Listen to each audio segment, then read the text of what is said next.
Um, can you guys see well, or just, can you hear that noise?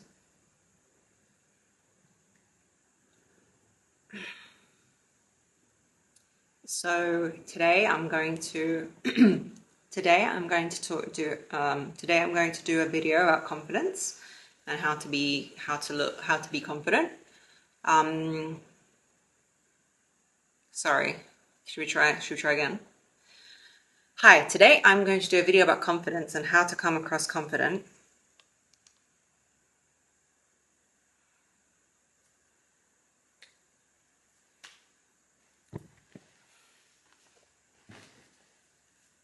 Hi.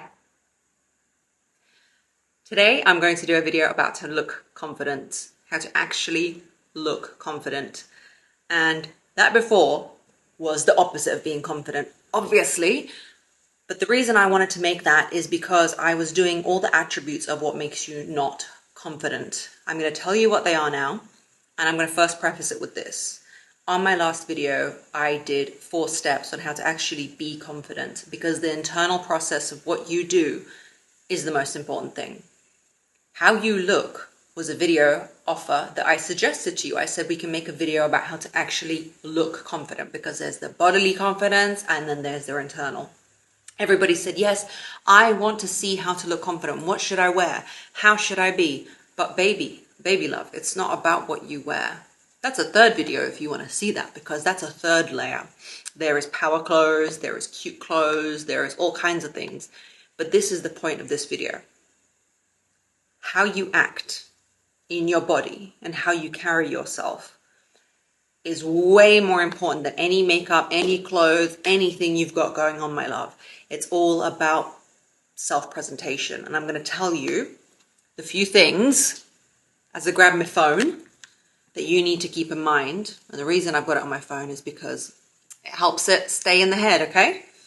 That's tip number 1, by the way, that you need to be comfortable in saying that you don't have it all together. Confidence is being okay with that. Confidence is having that together. That's first of all confidence. Okay, so first thing, number 1, is if you noticed when I first sat down, the first thing that denotes confidence in a human being is the ability to hold eye contact. It shows that I'm not trying to hide anything. I see you, we see each other, and I can hold your gaze. If you struggle with that, I completely understand. It's not always easy, but that is the number 1 thing that will denote confidence in how you look at somebody. Because as soon as I start to turn away, even if I'm speaking in the same way, I guess it looks like a side shot to you now, but if I just glance down and glance away when I'm talking to you and I'm trying to tell you something, there isn't an ease of movement in there. There's something accepting in a person's eyes. You don't need to stare at them and really drill them down, but have an easy gaze, that you make eye contact with someone, and it denotes to them that you're present, you're aware, you're looking at them, and you can tell instantly in someone's eyes that they're a confident person. If they're standing in a line at the shop, they're trying to buy a coffee, and you ask them a question, and they just turn to you and they look straight at your face, and they say, oh, sorry, how can I help you? And they're looking at you, you can denote that that person's confident. So that's number 1 thing you need to work on. Number 2 is you need to have a posture of not straightness, like you're a teacher with a ruler and that's how you stand and the ruler's down your back. But you see in the first one, I was rounding my shoulders. That's a protective stance. That's a don't look at me stance. You have to have an ease and fluid movement if you're a confident person. You have to be able to take up space. If you're confident, you can take up space with your body. You're not afraid to take space up in the room. Confidence generally means that you are okay with being you, and you are here, and you're in your moment, and you can take up space. I talk with my hands, that's how I take up space. I'm happy to sit back and relax. I am confident in the presence that I'm having, and that is how you can denote that. So if you're closed off and you're looking away, straight away, look, I'm talking the same, I'm looking away, my shoulders are pressed in, versus I'm looking at you and my body posture's open. I haven't changed my voice. I'm not doing this like, hi guys, welcome to YouTube videos. It's just about having an ease and a grace to you. You know, if you want to go back to my video before this on how to be confident, those are the actual keys of self-acceptance, of knowing who you are, being okay with it, knowing you're going somewhere, and knowing to be vulnerable. But watch that video because it's actually quite intricate in how you do it. But the ability to just be open in your posture and make eye contact is something that is vital for confidence. Next is with the use of your hands and your body. People don't like when you hide your hands. It's a human, animal, biological thing that if you hide your hands, do it in front of somebody, they will straight away get more edgy towards you. I don't know if it's a biology that you could be holding something that could be dangerous, like a weapon, and people don't like it. Look, I doubt it, but it is genuinely biological in us that when the best thing to do, I talk with my hands a lot, but if you want to look confident, is don't fidget and don't move around much. Just hold your hands in a place where they will sit like this. If you're a gesticular person like me, you can use your hands to move, but notice how I move them when I talk. I'm not there like this, fidgeting and, you know, moving and scratching and pulling at my clothes. As soon as you start all this one, this one, this one, this one, your confidence goes out the window. Things like that, like that. So either keep your hands still, have stillness in your movements, or use your hands gracefully when you're talking. But if that's not you, don't use your hands. There's so much beauty in stillness if you can just sit and have a conversation with a person and not fidget, because essentially you're showing that discomfort and it's annoying. Secondly, slow down your speech. If you want to be a person of confidence and presence, slow down your speech, concentrate on what you're talking about, and don't be worried to take a pause. It's okay to take a pause. If you're having a thought, instead of going and like thing, just take a pause. Learn to talk with a pause in your language as opposed to a filler word. Like thing, thingo. That's not a confident vocabulary. If you don't know the word, pause. Have a think. It's okay to take up space with your language and with your body. That's confidence. And there's so many different spectrums of confident people. There's that businessman who's walking. There's the relaxed mum playing with her child at the playground. There's that surfer dude who's just so confident in his skills, but is just a person who's comfortable and confident in their body. And that's what it is. Some of them are fast-paced. Some of them are slower-paced. But these are the things that will make you come across confident even though you're not. I think there's a level of confidence too where when you're talking to a person and you know them well, you can reach over and touch them. Confident people often can touch people on the shoulder, or they can look at something or look at a bag. Be discerning. If you're a guy watching this, don't touch random people.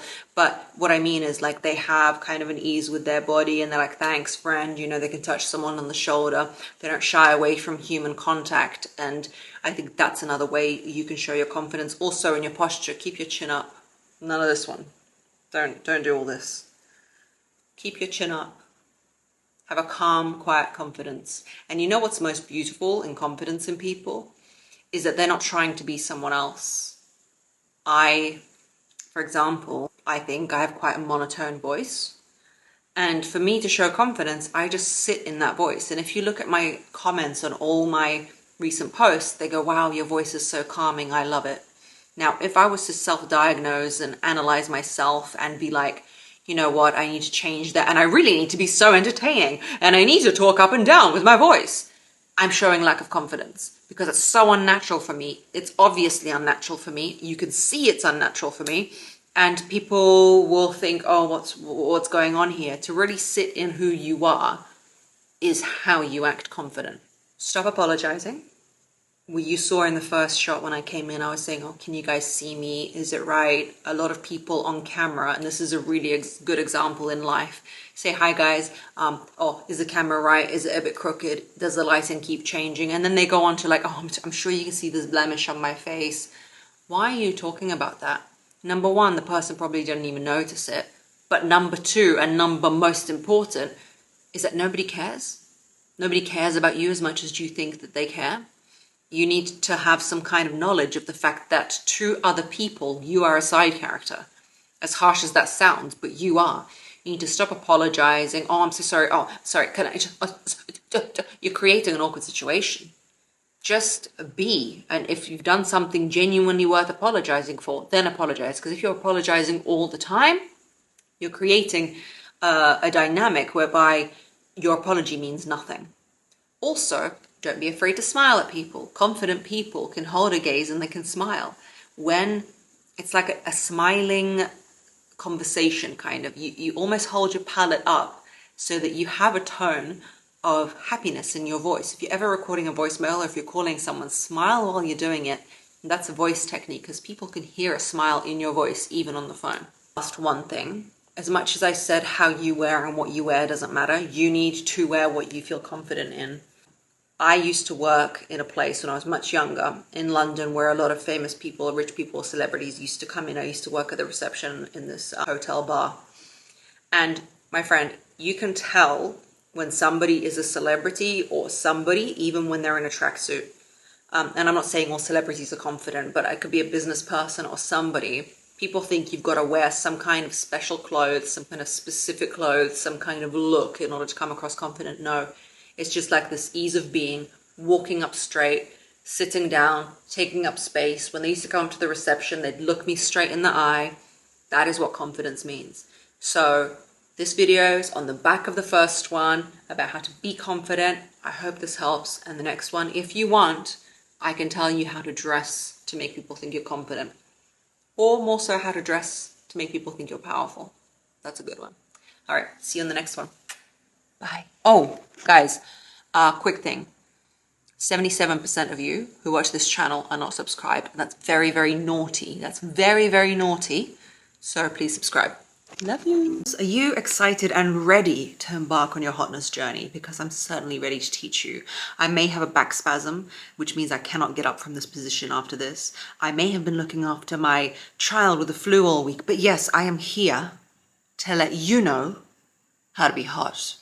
The first thing that I want to address on a serious note is the concept of trend versus actually being seductive and a hot person that people are seduced by and want. Let us sip some tea. Because we're going to spill the tea. You need to understand first and foremost in the paradigm of what beauty is and what hotness is.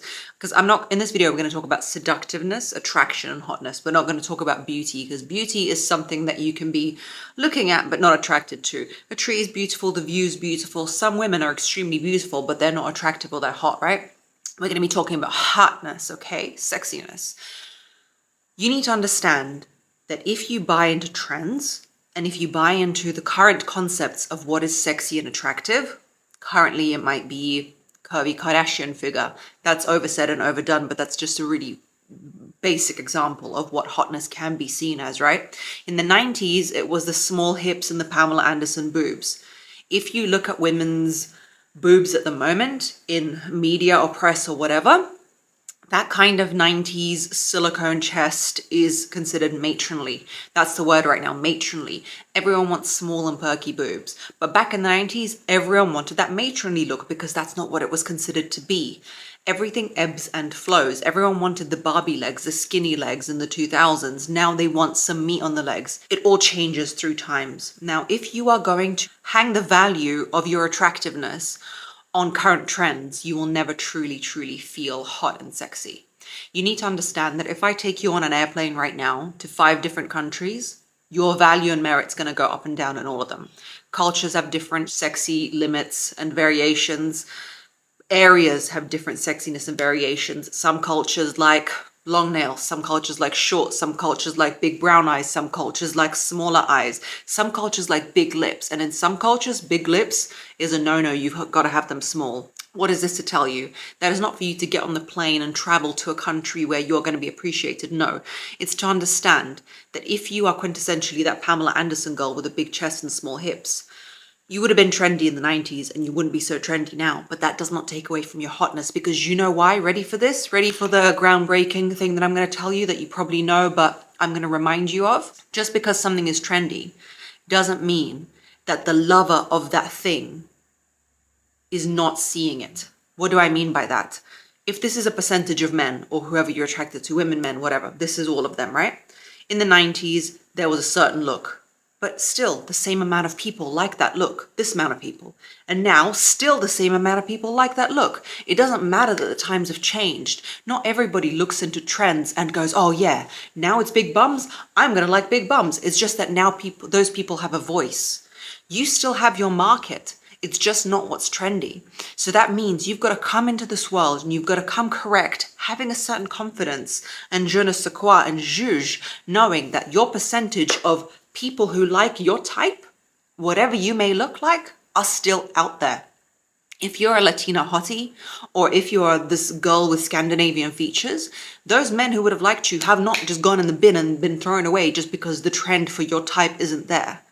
They're still around. It's just that your type isn't in the magazines at the moment. And to be honest, who cares about the magazines? The media is just trying to sell you something, trying to sell you a look, an idea. What you need to do is step away from that and have some value into your actual self and who you are, and know that there's a market out there for you.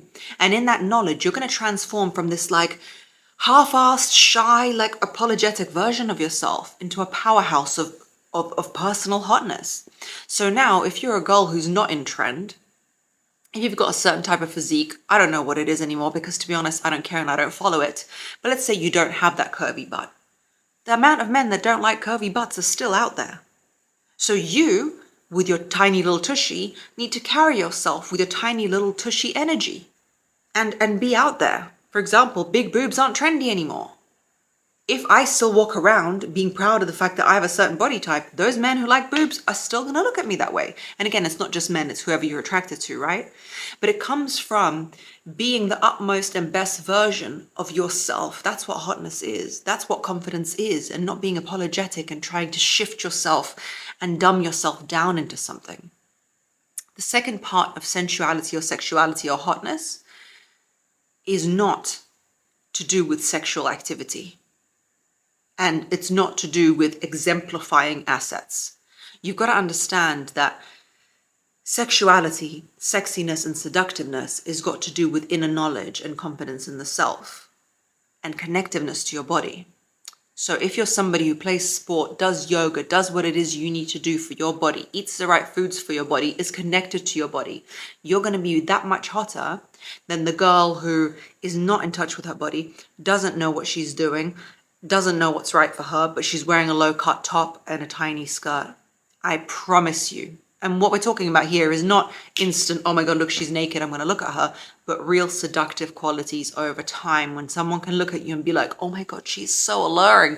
What is going on? It's breaking my brain, you know? She's just so seductive. That kind of hotness and that kind of allure and seductiveness comes from a self-knowledge. So put self-knowledge before skimpy clothes. If you want to wear skimpy clothes and that's your confidence level and that's your comfortability, then by all means you can do that. But that's not what sexuality is involved in, enwrapped in, enamored in. It's to do with your knowledge of your own body. Because when that person looks at you, they know that you've got some kind of power over your own body, over your own space, over your own likes and dislikes. And what people love to do when they see someone sexy, and especially men, is to bring you happiness, is to bring you pleasure, is to make you smile, and is to make you feel a type of way. That's what makes people enamored with you. And when they see that that is possible to do that with you because you have a knowledge of your own inner self, that's what makes someone sexy, because you can see in their eyes that they have that allure already. They have that connection with their body already. It's not about being sexually active either. Just because you are somebody who's not quick on the uptake and sleeping with everybody doesn't mean you're not sexy. In fact, having power in your own space and the ability to say yes or no and boundaries is way more sexy than being like, yes, I'm super sexually active, everyone come at me. That's not sexuality. That's just a level of openness that I'm not sure one should even strive for, to be honest. But if that's you, you do you, but that is not what sexuality is wrapped in.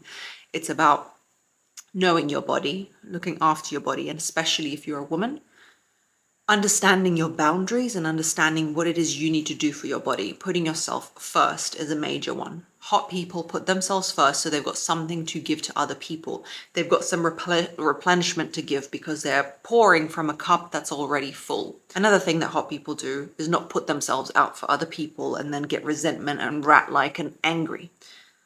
They don't put themselves out. They do what they need to do for themselves first without trying to control other people. They're quiet in their confidence. They're replenishing themselves. They're on their own journey. They're not stalking you on their Instagram. They're not trying to find out what you're doing. You're not their main focus. They are their main focus. You are their secondary focus. And you know, because I know you know, when you've met a person like that, you are like, damn, they're so attractive because they're just in their own lane. Hot people are in their own lane. Hot people do things that are inadvertently hot. Like they won't always reply to you at the same time. They're unpredictable. You know why? It's not because they're trying to reply to you at different times. One day it's 5 minutes, one day it's 5 hours. It's because they actually have a life. So on a Tuesday, they might be with their friends and going to Pilates and doing this important work deal. But on a Monday, they might have been by their phone and answered. They're not playing games. They just have a lifestyle which facilitates them to sometimes reply to you and sometimes not. You, by being around that person, know that you're not the center of their attention, and nor should you be, because who are you? You just met them. Hot people put themselves first. They know to put themselves first. And last but not least, hot people can take up their space, can take up their time, can talk slowly. They speak in a way to take up space. They don't feel the need to rush. They don't break eye contact. I'm looking at you right now. They can take up their space and they feel that people will be there for them. They're not there stuttering over themselves, looking down on all this stuff. Hot people can take up space and they don't have weird voice intonations. Weird voice intonations come from a childhood where you either really had to stand out, you really wanted to stand out and no one noticed you, or you were really like trying to just hide and you were really just trying to... Everything in a voice that's a little bit unnatural is you trying to hide something in your childhood when your voice developed. Try and listen to your voice objectively from an outside point of view and see if there's any inflections in there or any tones in there which are not pleasant to listen to. It's not judgmental, it's just self-development. So if you're irky and all the time like that in your voice, maybe you wouldn't get seen enough. Relax. Take up your space. Make eye contact. Don't try and jump into people's conversations. Take it slowly. It's way more seductive than squeaking into everyone's ear. Oh, subscribe. Naughty. Subscribe right now. I just want to park here on the street because my camera is with me and I want to talk to you about confidence, okay? Now, as I was driving, decided to make this video because it's such a mysterious thing to me. Like, it's so tangible, because there's a lot of videos on about how to act confident, how to appear confident, how to do all those things, but there isn't much about how to actually feel it. And I have definitely been on the journey of trying to feel it my whole life, because I think I was partly blessed in terms of innate confidence for a reason I'm about to tell you, and also innately not being confident for another reason I'm about to tell you. But I've come up with four things that you need to do, so I will tell you about them. I hope these people on the street do not think I am, trying to film them with this camera, but even if they do, it is what it is, we got to talk. The reason I feel that I have an innate advantage is because I moved to England when I was 7 years old, and I spoke no English. It created this thing in me where I almost disassociated and disidentified from people who I could speak to. I went to school but could not speak the language, right? So it's almost like I got removed from peer pressure. At the same time as being completely different, it also made me really robust, because for about 2 years, I did not have a grasp on the language. It's not even in my memory of how it happened, but it's like I've forgotten it. But I think there is a part of me, a huge one, where I feel no peer pressure in my life. I don't care what someone else is doing. They can do themselves. I will do me. If people tell me, oh, but someone else is doing something else, don't give a tiny rat's ass. Just don't care. So that's an advantage I have, almost from having to be a little bit isolated. My struggle with confidence comes from the fact that I guess growing up without my family around, in a different country, and not having a relationship with my father, you start to question your value, how you appear, your confidence, all those things. But this video is not about me. This video is about you and how that can change for you. I'm going to sit up a little bit and get in your face so we can talk about all the qualities. Number one is growth. In order to cultivate confidence, you have to have an element of growth that you are constantly working on. I don't care if you're a man or a woman or a tree or a plant, which is the same thing, or an animal, you have to have a mission and a goal that you're striving towards and working on. And you have to have a sense of letting go of the ego, whereby you don't think you're the be all and end all as you are, but you have a sense of consistent growth and consistent striving towards betterment. When things happen, you should ask, what is this lesson trying to teach me? When things happen, you should say, what is the universe giving me in order to cultivate something else? Because it doesn't happen for no reason. If somebody's treating you badly, they're treating you badly so that you set a boundary and you say, no, my friend, enough. I am not going to put up with it. This is not for me. You have chosen the wrong person.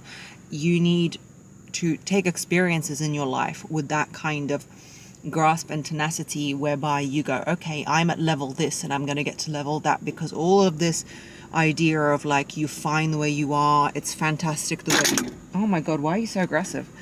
It's fantastic the way you are. That's not where confidence comes from. Confidence comes from knowing that you started somewhere and you got to somewhere else with your sheer tenacity and spirit and idea of where you want to go. We'll circle back around to it, but I want to tell you about concept number 2, and that is self-acceptance. Now, those two things, it's so difficult. Like, how do they go together? Self-acceptance, but growth. They go together thusly. In order for you to know that you can grow, you've got to have radical self-acceptance. You have to say, I am bloody amazing the way I am, just by the sheer gratitude and luck that you have for the fact that you were born. For the idea that all the things lined up in the world for you to be born. All your ancestors had to survive through plagues and mammoths and whatnot happened. They had to survive for your beautiful being to be here, right? That sheer gratitude and just like, oh my god, this is crazy that this got to happen, that I'm here. And self-acceptance in terms of like, yeah, maybe my face is not ideal, maybe my body's not ideal, but it's my body and it's here getting me through life. And not only is it doing that, but it is the face of all those ancestors who came before me. And you're there, oh, I don't like my nose. You can not like your stuff. You can not like your stuff. Go and get surgery or learn to accept it. Because this is who you are. Your face shows your heritage. Your face shows the incredible people that came before you in order for you to look the way you do. So it's radical self-acceptance and knowing that, man, I'm so lucky to just experience this. I get to be a part of this movie that is life. I get to be a part of this. Man, how cool. And at the same time, I'm just this little human being who manages the best they can every day. And even if I do nothing in life, that's okay. Because at the end of the day, we're all going to be gone. So even if you do the craziest things, it won't matter because we will all be gone. But it matters so much because you just get a blink of an eye, right? And it matters so much, but it doesn't matter at all. So that's the self-acceptance piece, that, you know, it really doesn't matter. You're just a human being. You're making your best effort, but layer growth on top of that. If you're not growing and you're standing still, you are like a bog that's declining. And if there's no movement, there's no growth, there is no life. That's the rule of nature, right? So you're there. You decided you want to be confident. So you've layered self-acceptance and forgiveness with growth. You're now growing, you're striving. What's next? Let me ask you a question. If you're confident in a friend of yours, you're confident in your friend, what does that mean? You're confident that they're going to show up for you. That's what that really means. Confidence in a person means that you're confident that they're going to show up for you and be there for you and be a solid person for you. Now, we really know how to extend that to someone else. We really know if they let us down. We really know if they let us down, like in an appointment or some kind of varietal like that, right? We know they're always reliable. We're always there. They're committed. The word is reliable and committed. Now, you've got to cultivate that onto yourself. You've got to use the same deployment of energy onto yourself. If you cannot trust yourself to show up for you, how can you be confident?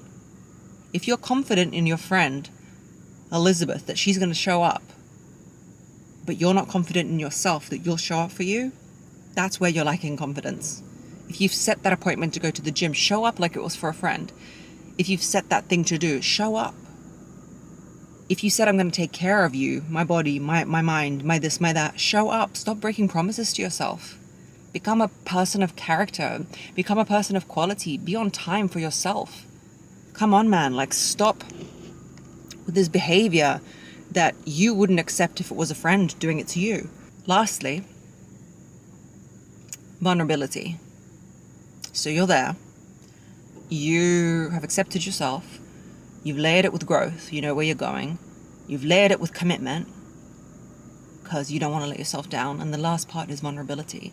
So when I show up in a space, or I show up in a room, or I'm working, or I'm doing everything I'm doing, I have this humble knowledge that I don't know everything. And I'm the first to put up my hand and say, I don't know, teach me. I don't have to be the best at everything. I don't want to be the best at everything. What the hell is being the best at everything? Who is that? Who is that, the best at everything? That's a really bizarre person to be. Be vulnerable. Say you don't know. Say that you love someone. Say that you need someone. Say all those things that make you feel vulnerable and you get this vulnerability hangover. Just say them, because that gives you confidence, because you know why? It means that you can't lose face. It means that you have an awareness of your own humanity and your own vulnerability, and you're willing to voice it and face it in the world and not be the best and most bombastic person, but you are just you. And then nothing can really be done to you, because you're there. You've accepted yourself. You're growing on yourself. You're showing up for yourself because you're keeping that commitment. And at the end of the day, you're willing to say, I'm not the best and most incredible person, but that's me. You know? Because what is confidence when we get it taught online? It's like walking in a certain way, talking in a certain way, looking a certain way, dressing a certain way. And man, can I make a video about that, about how to look confident. Me and how to look confident, that's my jam. So if you want that video, let me know, because people won't know what hit them if you show up how I tell you to, okay?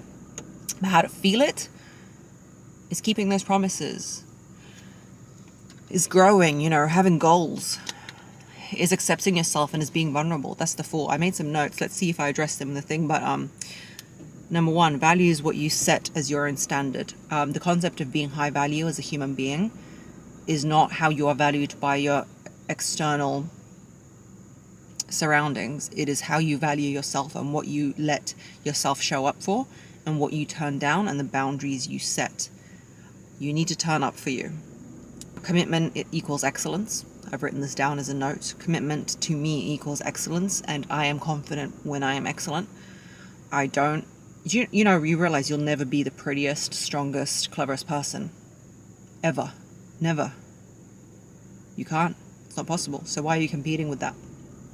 Don't do it. Part of the commitment tribe is honor your word. You will build confidence if you are not a jellyfish in life who is spineless and does not know where it's going.